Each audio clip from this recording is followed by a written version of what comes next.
During the most recent episode of Real Time with Bill Maher, a fed-up Bill Maher and former Republican strategist Tim Miller sparred with a third guest, Michael Moynihan, who doesn't like Donald Trump, but also doesn't think that Trump is a fascist who's a legitimate threat to democracy. And Maher and Miller make a very compelling case that we have to talk about as the election draws near. But before we unpack all that, if you end up liking this video and you want to support the channel, please be sure to hit the like, subscribe, and alert bells before you go. All right, friends, we got a clip to look at here, but before we dive into it, I want to remind you that the election is rapidly approaching. It is Tuesday, November 5th. The polls and the data show that this is a neck-and-neck election, and if we don't turn up and turn out, Donald Trump could win the presidency.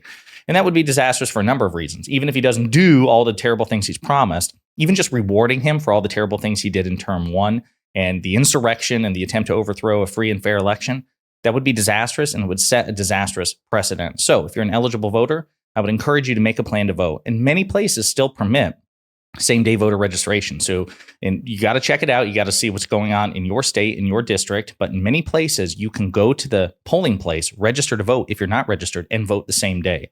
So I encourage you to make a plan to vote. Now, with that in mind, again, this, I think, is the very last episode of Real Time with Bill Maher prior to the election, unless he does some sort of emergency episode. And it was a really good episode. So you have Tim Miller of the Bulwark, who's a former Republican strategist, Maher himself, and they lay into this guy named Michael Moynihan, who is he used to work for Vice and the Daily Beast. I think he hosts a podcast now called The Fifth Column. And again, he doesn't like Trump. He's a critic of Trump, but he doesn't think Trump is a fascist, and he doesn't think that Trump is a threat to democracy because he believes the institutions did hold and they will hold again. We do have to contend with the fact that 75 million people voted for Donald Trump. We do. I mean, we have to figure out why that is. Well, part of it is because a lot of smart people are telling them it's going to be okay, right? So part of it is that these people are abdicating their responsibility and that they trust Ben Shapiro, they trust Megyn Kelly, they trust the Wall Street Journal. I don't think the 75 million people who voted for him are all Ben Shapiro listeners. He'd be very wealthy if that were true. So I just want to stop here because earlier in the episode, I was trying to find a clip, but it's hard to find online. Tim Miller, who again is a former professional Republican strategist, and he is still very conservative. He's part of this Never Trump, bulwark anti-Trump brigade that's still Republican. And he, again, was calling out, these Republican conservative commentators like Megyn Kelly and Ben Shapiro, who have abdicated their principle and their standard to grade Trump on a curb simply for pure cynical political expedience, which is a point that we make here at Pondering Politics all the time. Tim Miller's like, listen, if a Democrat said a fraction or threatened to do a fraction or did a fraction of the terrible things that Donald Trump has said and done and promised he would do, these people would be demanding that Texas and Florida secede from the union. But because it's Trump and they value party above country, they're willing to tolerate it. So that's why Tim Miller is so exercised about this, because he's fed up that these so-called principled conservatives are acting in an extraordinarily unprincipled way. But at the same time, you have to see, like, if 75 million people figuring out why they would do that, the one thing is that they do believe in the institutions, that like this happened before. And I get the counter argument. This happened for 4 years. He was reckless, but nothing bad happened in the way they said it would. And then, of course, January 6th happens, but he couldn't pull that one off. That's the Wall Street Journal. Wait a minute. Nothing bad happened. He's running again. That's what's bad happened. I know. He can run as long as he's not in jail. He can run. But why isn't he in jail? That's a good question, because the institutions did not held. Certain individuals held, like Mark Milley. All the cases aren't done, by the way. So. Brad Raffensperger. Okay. Yeah, right. Those people, but I'm not sure those people are around anymore. It looks to me like the first time was a dry run. Yeah. And this time it's going to be a whole different situation. And for those. So, and again, this is also very important.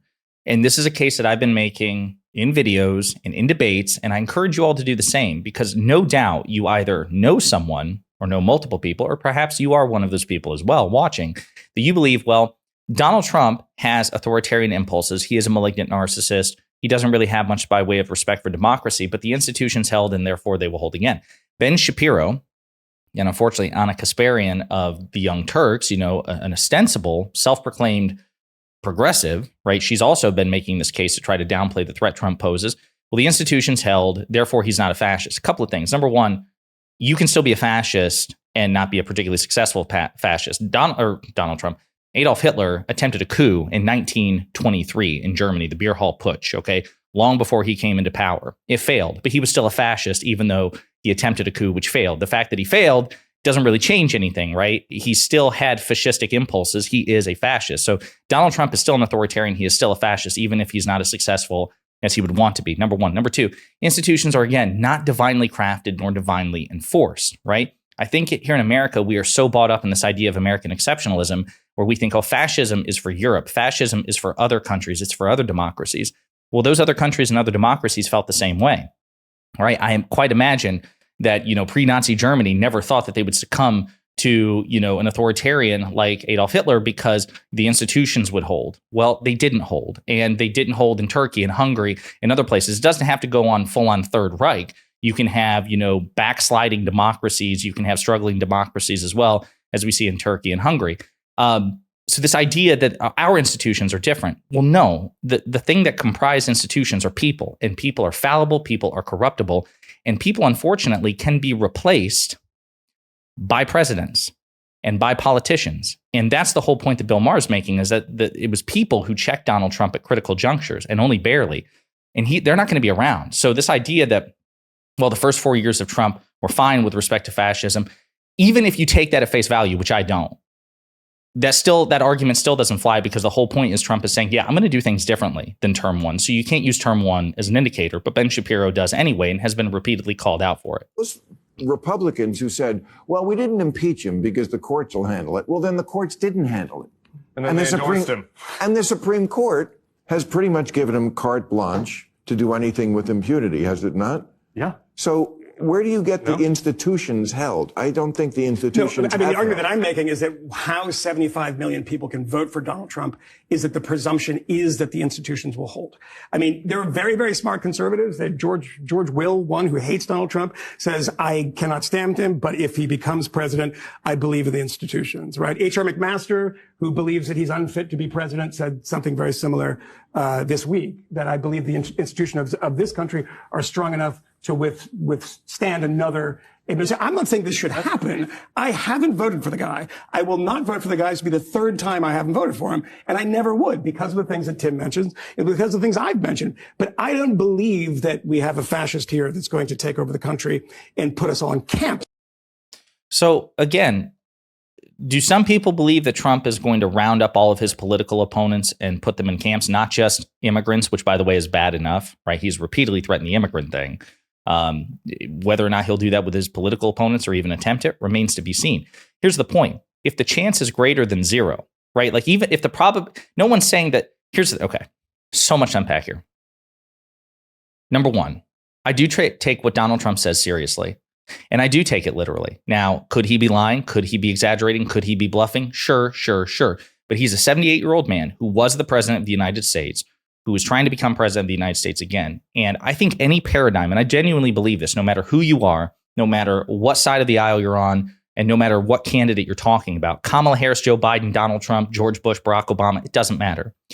If you're at the place where you say, hey, I'm not going to take the word seriously or literally of a presidential candidate, you've lost the plot. This person is trying to become the most powerful and important person in the world, and you're not taking what they say seriously and literally.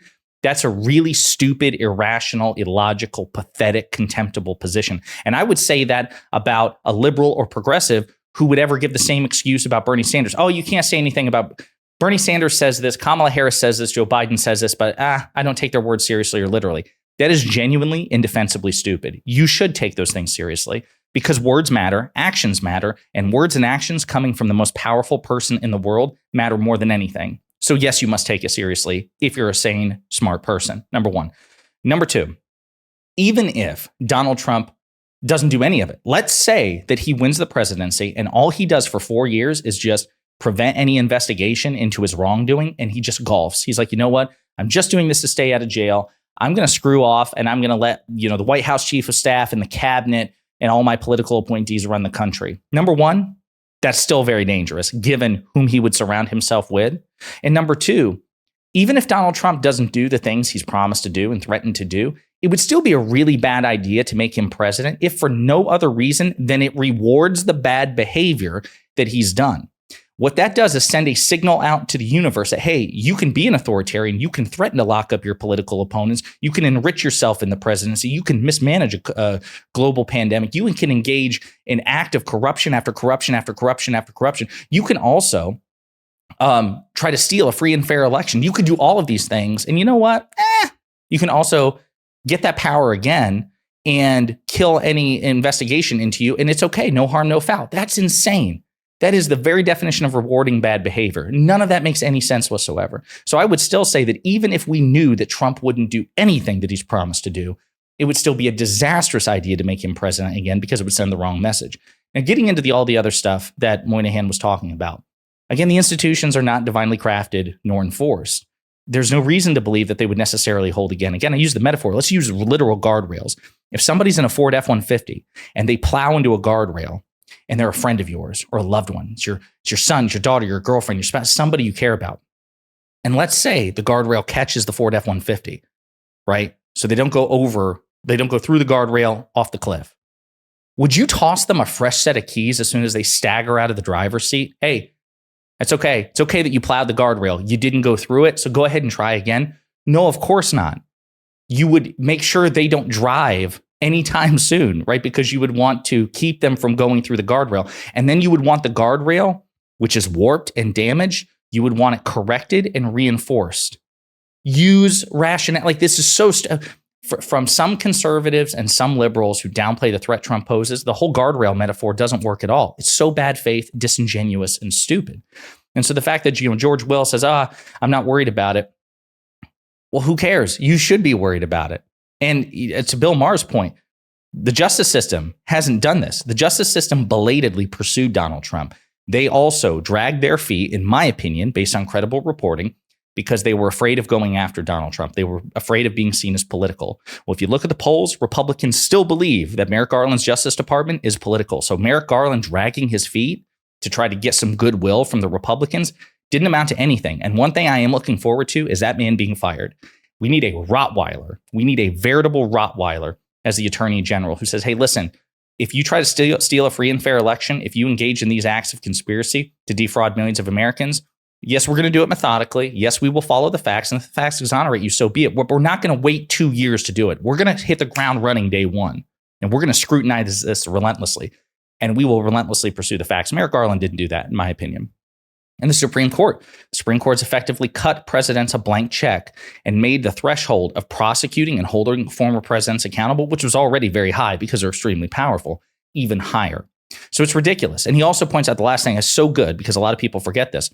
When Republicans had the opportunity to convict Donald Trump in his second impeachment for the insurrection, many of them said, yeah, I would vote against it. But you know what? This really isn't the place for it. It's not impeachment. Donald Trump potentially broke the law, so the justice system should take care of it. So they just constantly shift the goalposts. No, we can't impeach him. The Justice Department has to take care of it. Then when the Justice Department tries to take care of it, Trump and his attorneys say, no, he should have been impeached first. It's a constant Kansas City shuffle just to move the burden of proof. This is where we are. This is a very real thing that people should take seriously. And if the shoe were on the other foot, the various people right now who are downplaying the threat Trump poses and are just shrugging it off, if it had been a Democrat who did it, they would be in the very same position that we are. It's just pure partisanship on their part. They're putting person above party, above country. And it's extremely gross and it's extremely dangerous. And with the election rapidly approaching, I think you all should keep this, exchange in mind and vote accordingly because Michael Moynihan is just dead wrong.